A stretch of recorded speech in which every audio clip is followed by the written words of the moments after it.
Hi everyone, and welcome to the fourth entry in our development diary series for our indie game, Chromatic Void. If I sound a little raspy or off this week, it's just because I'm a little under the weather, so I apologize in advance. But let's go ahead and dive into the updates we made since last week. The biggest change that we've made is that the level is actually starting to take on some semblance of what it should look like in its final form. We're actually populating it with prototype buildings and lampposts and things that would actually give it the aesthetic of a city based in a jungle environment. So I'm really happy with how this first pass at everything is looking.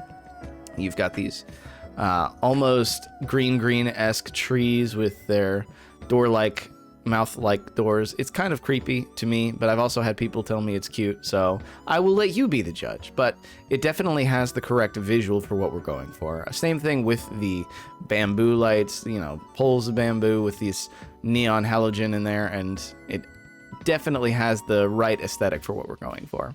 And it definitely, if I zoom out here, you can kind of get a look at the scape as a whole, and it definitely has the kind of grand city-like expanse that we're looking for, and the colors pop in the background just right. So I think we're definitely on the right track. We're still using placeholder geometry for the actual level. This whole thing is mostly just a test level anyway. So once we get around to building the level in proper, we'll replace all of this.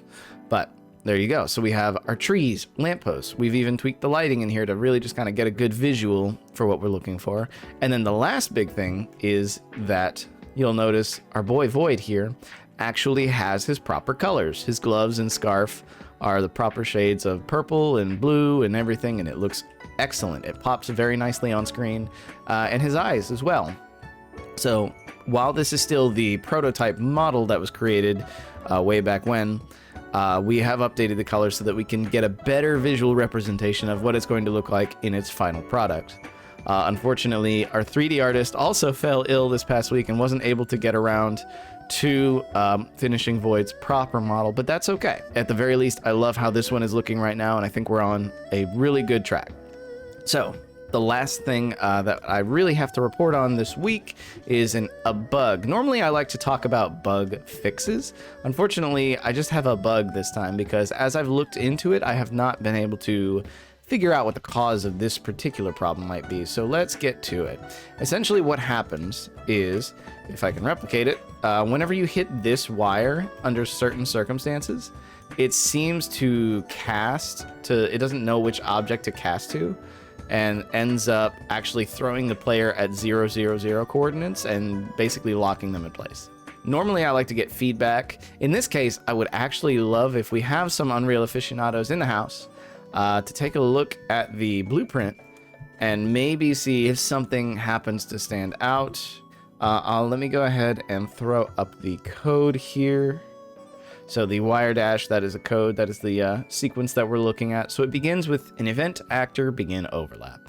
And from there, we cast to the object that we're overlapping with, in this case, the wire. We set the variables as they should be properly, whether you're on the wire and if you're allowed to move freely. And then from there, we apply the movement of the wire to the player at a certain speed.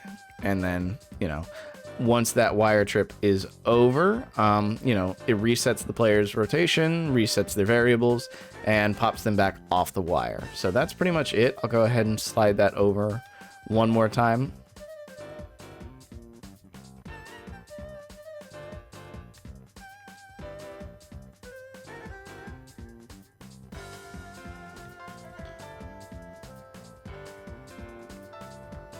So there we go.